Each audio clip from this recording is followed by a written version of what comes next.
All right, good afternoon, everybody. We are here at NAMM 2017. It's nice to finally sit down after an entire morning of running around. This is Ariel with EnterTalk Radio, and we are coming to you live via Pitbull Audio's Facebook page.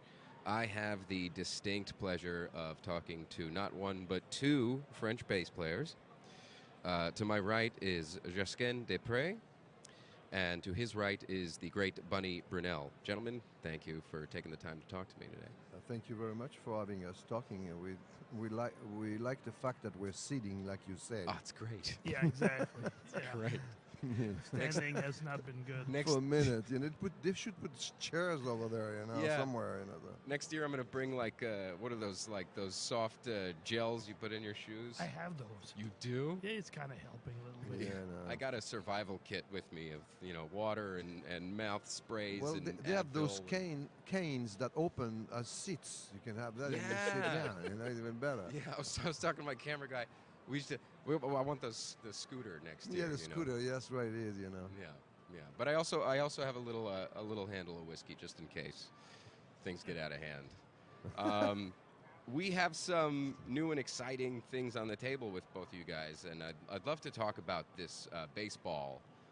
Yeah, that's the new album that is printing right now. We just finished. That was produced with Stanley Clark.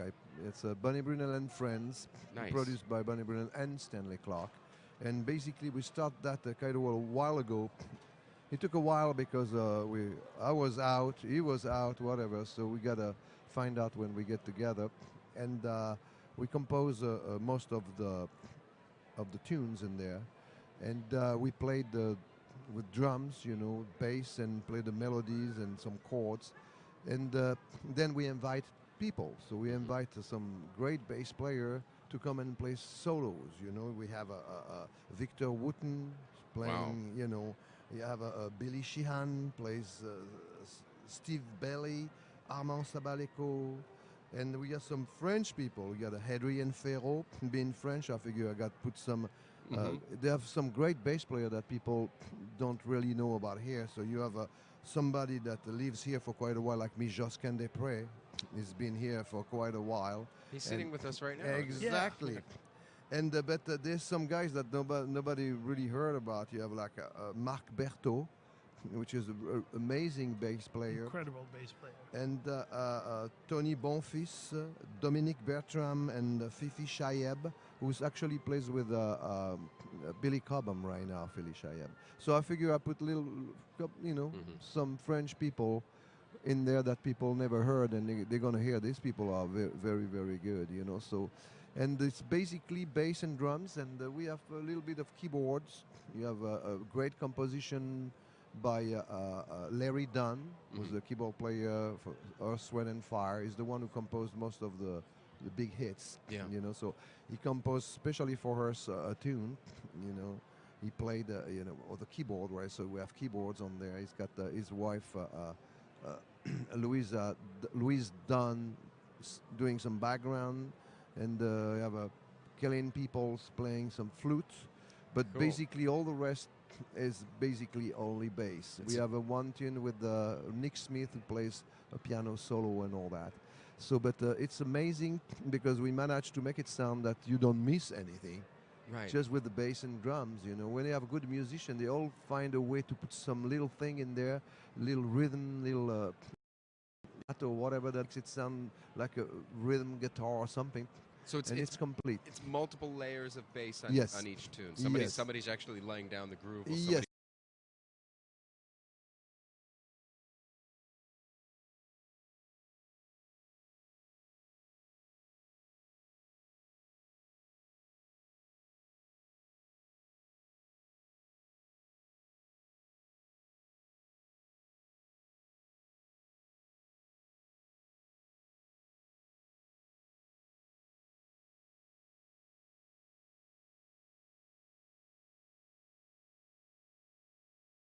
Bass, and cool.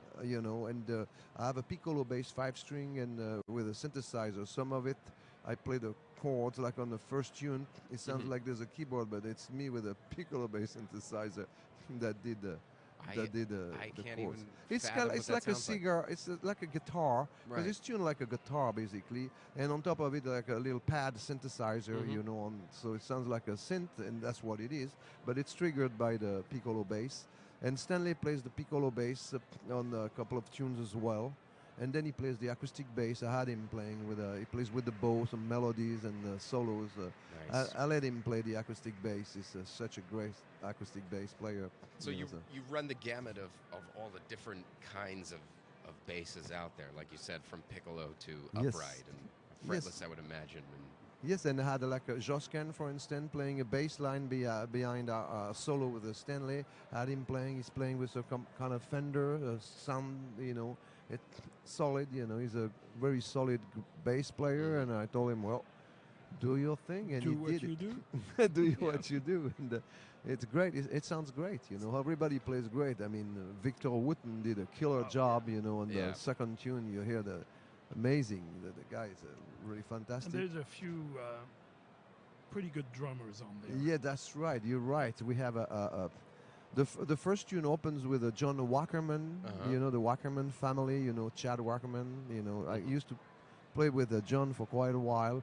You know, and I had him. That's the first tune. He's playing the drums. It's very good. Then I have a Dennis Chambers. oh, cool.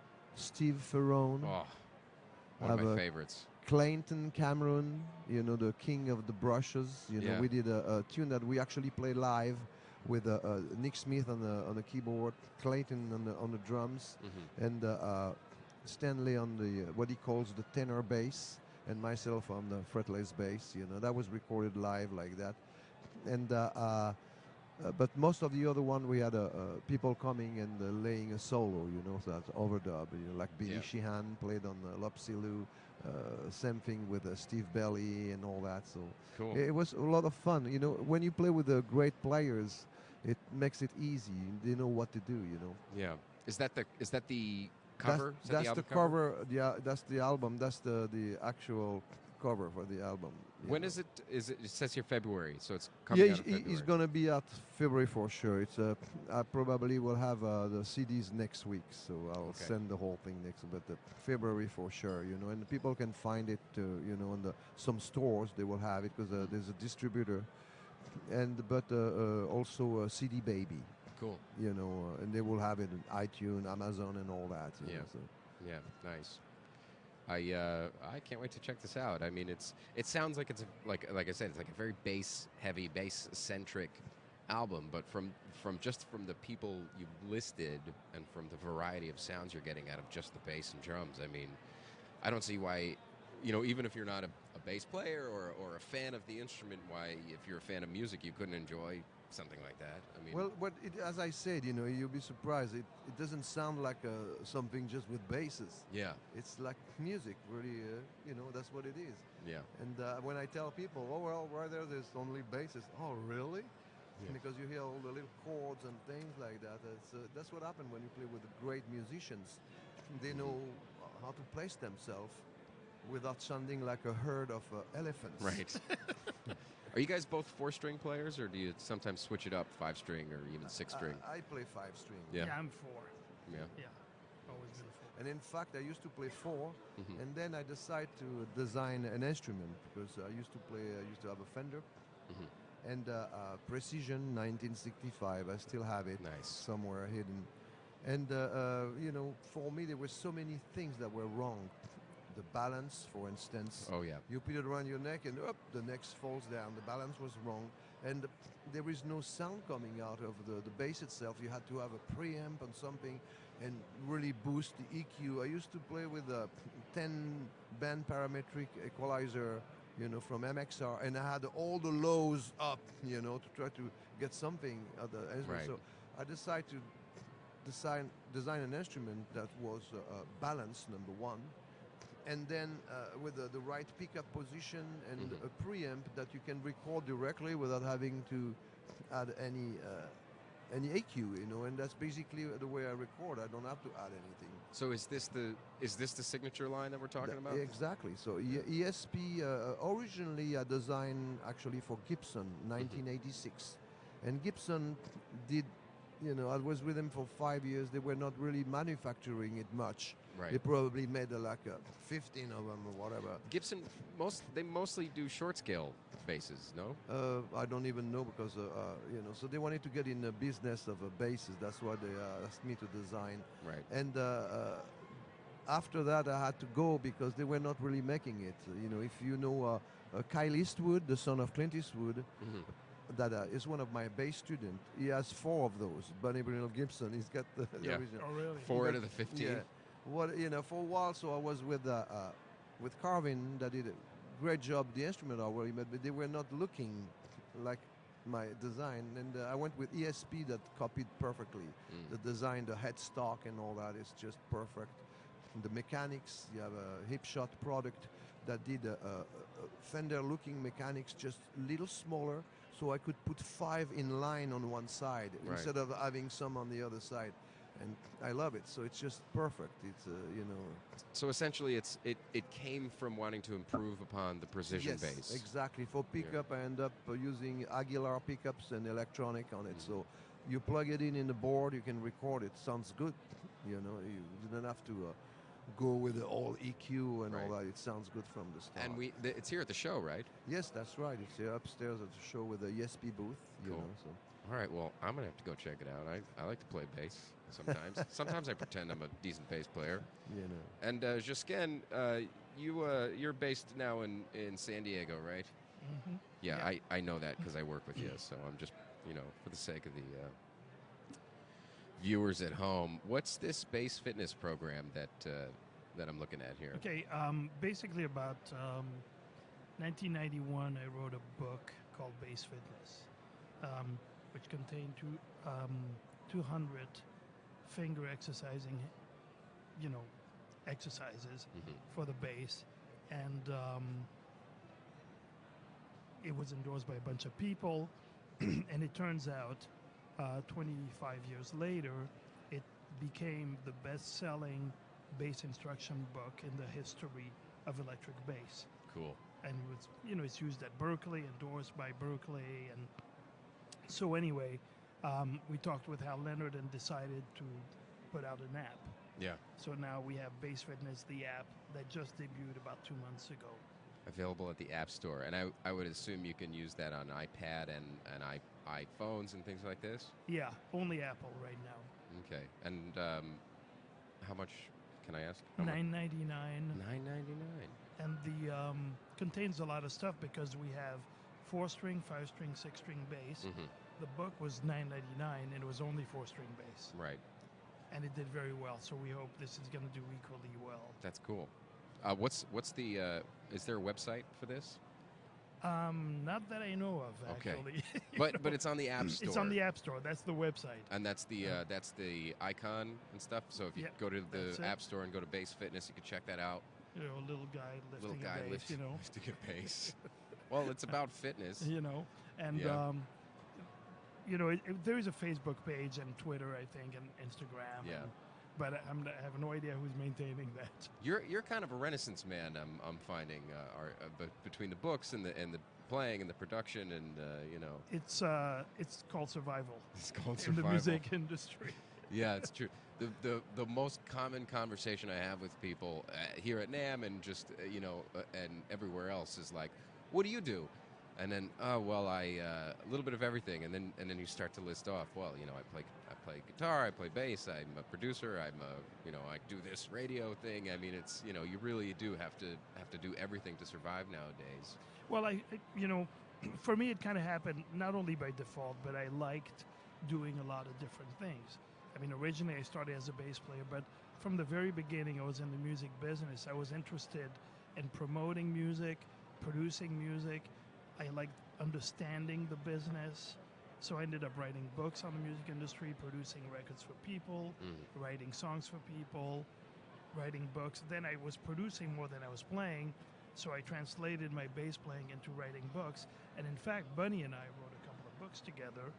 We wrote a fretless bass book. I figured if I was going to write a fretless bass book, I should be writing it with him. Yeah. So we did that, mid-90s, something like that? I wouldn't remember. Yeah, I don't even think I have a copy, but there's some people who have copies, Yes. Yeah, so we did that, and, so just a variety. And my new thing in the last 10 years and more is writing music for TV shows. Mhm. And but this year, I'm getting back into bass playing because my day job is writing music for TV shows. Right. So I'm getting back into bass playing. You miss it. And this here is Uh-huh. a great way to get started again, to be a part of this project. You mean baseball available everywhere February 17th Exactly. That's what I mean. on So CD Baby? I'm very honored to have been invited to play on this record. Cool. And actually, some of the parts were recorded at Trackstar Studios in That's San right. Diego. The drums. We recorded. Dennis Chambers was recorded at your studios. Cool. And some of the percussion. Yeah. With Monette Marino. Yeah. She was supposed to stop by. I don't know where she is. Okay. Yeah, anyway. So. But anyway, so this is a great way for me in Yeah. 2017 to get back into bass playing. It's like I said, I'm honored to have been invited. Nice. So Do you guys do Big Bottom on this? The Spinal Tap song where they're all playing bass? Yeah. Sorry, I had to ask. Somebody asked me already yesterday. Yeah. So I told him sorry, we didn't do Big Bottom, but Yeah. that's for Volume 2. yeah, that was Volume 2. Got a Big Bottom. How many years you guys been coming to NAMM? 40. 40. 35. This is only my 5th year, so I'm Yeah. new, Oh. but Pretty good, though. I can only imagine that it's been growing and growing 35. every year. Right? Oh, yeah. And so Bunny and I have an interesting history is that we both come from the south of France, Cool. which is basically the area in France where most musicians come from. Yeah, the good. It's funny. The percentage of great musicians are coming from the south of France, especially Nice. A lot of them are from that city. So I lived in And- Nice. I was yeah, born in this- Saint-Tropez, but I lived in Nice. This nothing. People with what's there? I don't know. It's just the sun. I don't know what Yeah. it is. The musician. There was a phrase was asked. Aimé Barelli, the trumpet player who had a big band in Monte Carlo. Mhm. They were asking him why, in the south, what is those musicians? And he said it's because they have the sun in their instrument because it's sunny. Oh. So they say that's why. That's what he said. You're making me want to go. Yeah. So Bunny, we all both ended up in Paris, and he was playing with this French violinist who's very talented, Didier Lockwood, and he got offered to come here and play with Chick Corea, and he moved here, and I took his place in the French band with Didier Lockwood, and I moved here a year later. But the interesting thing is, I didn't know him in France. Okay. We only met here maybe a year after I arrived. So you both played with Chick. No, I didn't play with Chick. No. I played with the French violinist. Oh, right. Didier Lockwood. Sorry, long day. Yeah. Yeah. And so we met here, and we're friends. We're from the same area. We play bass, and we're like inseparable since. Cool. And we're Nice. like Côte de Provence rosé wine, Yeah, we drink Côte de So- Provence rosé wine. I mean, you can spot us from miles away. Nice. We were looking for a bar, with too many people, we couldn't get a. What, The over reason here? why we were late here, we were looking for a bar to get a glass of wine. Oh, you know? good luck, man. Good luck. Too You many got people, 15 the bucks on you for a glass of wine, or? Yeah, not only that, the line, people waiting. Yeah. so. Well, I came slightly prepared. There's not wine in here, but it's a Oh, long I see. day, so I see. Yeah. I figured it's better than waiting on lines. Is that okay? Can we? It's fine. Yeah, it's fine. It's fine. the internet. It's You the didn't tell internet. them what's inside, so. Cool. It's whiskey. Well, anything else? Well, hopefully we intend to do a CD release show with Stanley and the bass player, Cool. so that would be announced on my website, bunnybrunel.com. Or the best is, I guess, Facebook, Bunny Yeah. Brunel on Facebook. Would that be here in the States, or? Oh, yes, we're going to do it. Of course, because I live here, for 40 years. So, no, it'll be here. Nice. I just Good. I just go once in a while over there, but no, I'm Yeah. always here. Yeah, we're American. We were thinking maybe March 3rd and 4th, but it depends Stanley what kind of date he has going. So, but we're trying to Yeah. we're working on finding the right date to do it. Do you have a know. venue yet? Well, I like, I like to play at the Baked Potato because it's really, everybody can be close and all Yeah. that, and you just do like 4 shows, and fill up the place and put some more people. I like it over there. So it's very, personal. You gotta, Yeah. people like it. Are you gonna have Josquin play the show? You never know. You can I don't know if come I and- want to play with those guys, man. Yeah. It's You like, never know. We'll invite some guys to play. It'll be fun. with some of those guys playing, I'll be in the audience. I I'll mean, be at the bar. You spend so much time in the studio. Do you ever get to play out live anymore? Yeah. Yeah. I was supposed to play actually at Godin today, and they wouldn't let me play unless I played one of their basses. Yeah. It's like, I don't think so. Nice. Well, I think we're going to go head over to ESP to check out your bass. Yes, there's a couple of them up there, so you can take a picture or a video, whatever, of the bass. Yeah, we're going to do that soon. Don't forget, baseball comes out February 2017 online and in stores. And please check out the Bass Fitness app. And if you get a chance, go check out Bunny's Bass on ESP's website. Bunny, Josquin, thank you so much for talking Thank you, to me. Ariel. It's Thank been you a lot so of much. fun. It was Thank fun. you. Okay, thank you. All right.